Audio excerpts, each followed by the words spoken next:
Hi there, my name is Mr.D, and welcome to Teacher Thoughts.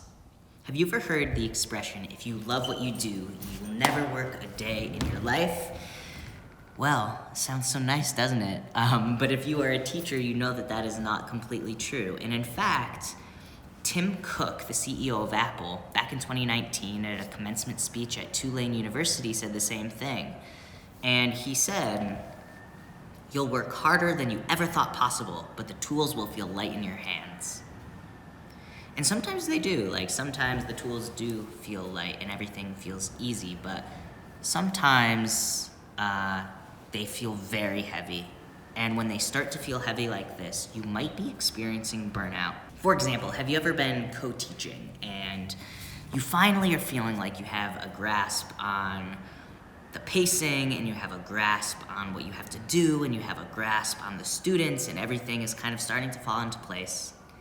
And then finally, suddenly, your co-teacher, for very valid reasons, is out for 2 or 3 weeks and didn't plan anything for those 2 or 3 weeks. And suddenly you go from having to plan for 10 lessons a week to 30 lessons a week.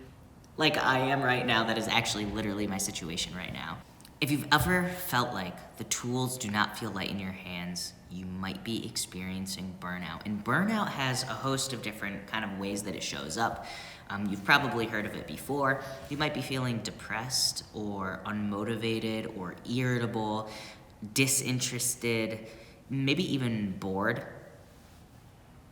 But Nick Bare, and Nick is the CEO of Bare Performance Nutrition. He's an Ironman athlete and a hybrid athlete. He brought up a really interesting perspective on burnout that I wanted to share with you. He asked this interesting question. Think about what the root sense of this feeling of burnout is.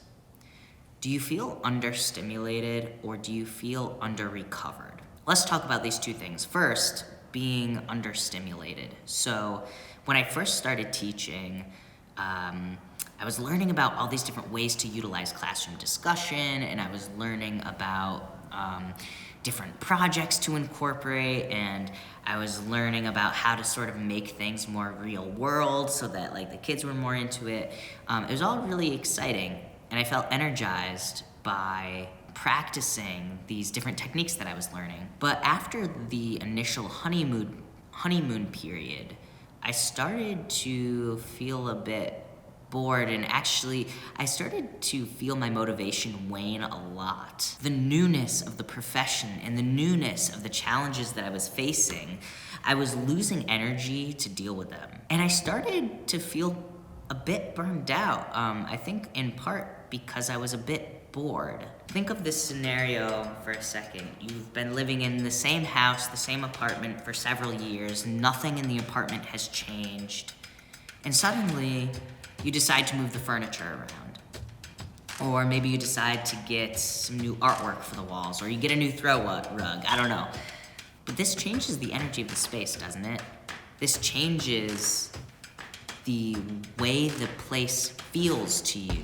It goes from feeling a bit stagnant to feeling inspired. I needed to start to focus my energy on something new. I needed some new energy. So one way that I did that was I started to learn more about NEST, which is a program for autistic students in New York City.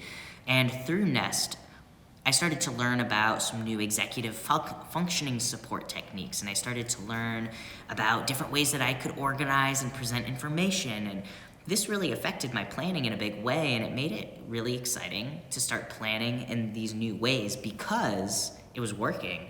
And not only was it working for the autistic students I have, it was working for other students too. It was really, really powerful, and it was super helpful in reigniting the fire in me a bit. And even if you're feeling kind of run down because of being overworked, when you have this new sense of inspiration, it can kind of help make that hard work feel just easier, like the tools are light in your hands again, and you're still working hard, but at least you kind of have this motivation and this energy to do it.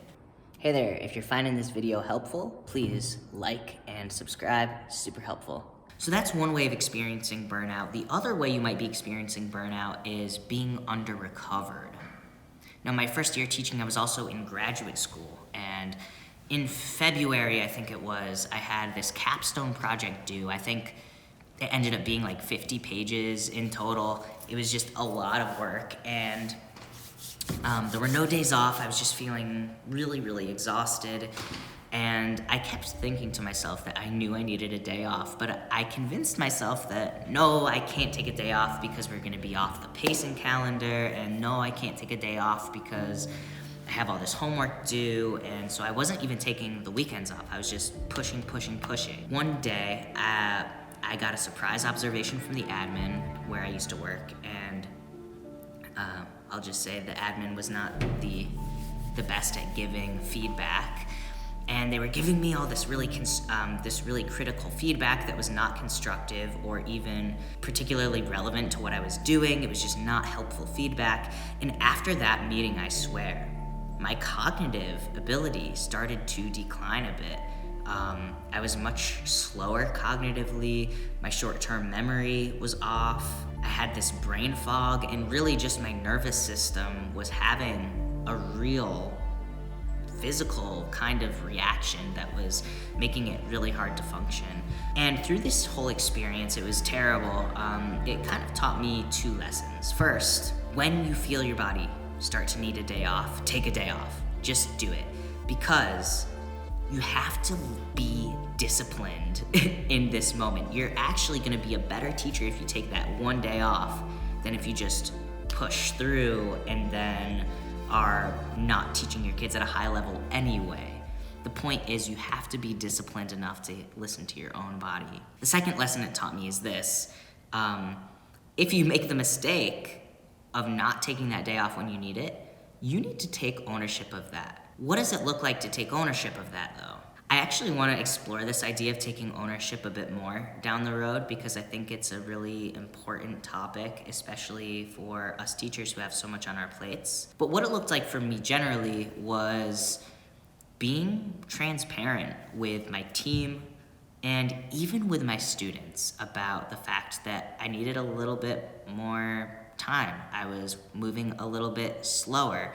I needed them to be quiet because my sensory system was a bit more sensitive. The thing is, and it was really beautiful, when we admit our imperfections to our students, they really respect that. They respected me more than if I was just pretending like I was perfect and inevitably making a mistake then. The other really good thing about it is that it models for them how to be transparent when they need support, and that was one of the most powerful things because I actually found that after that time, the students were even more comfortable asking questions when they needed help or,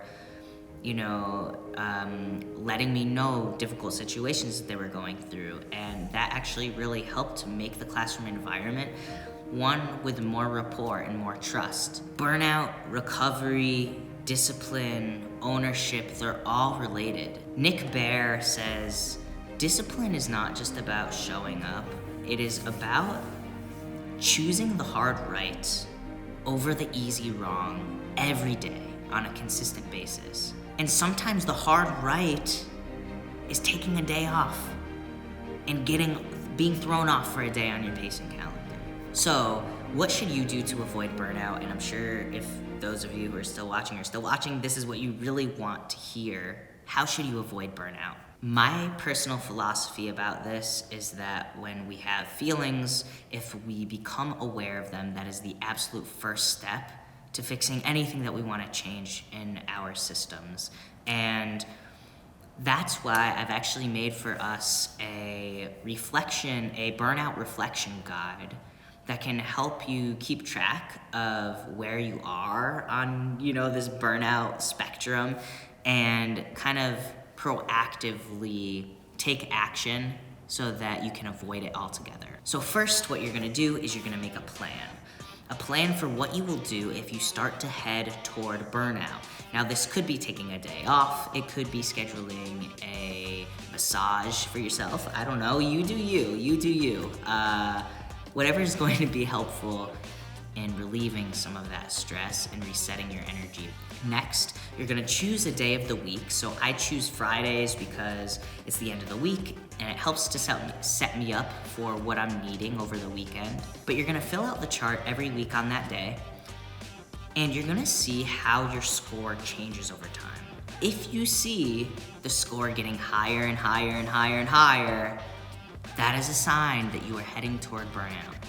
And then you're gonna refer back up to the top of the page where you made your burnout plan and start to implement some of those things so that you can take care of yourself, and hopefully that will help you avoid burnout altogether. Okay, my friends, I hope this video was helpful. You can check out the description box down below for a link to the burnout reflection guide. Let me know in the comments if you try it out and what you think. As always, sending you good energy for the week to come, and I will see you next time. Bye-bye.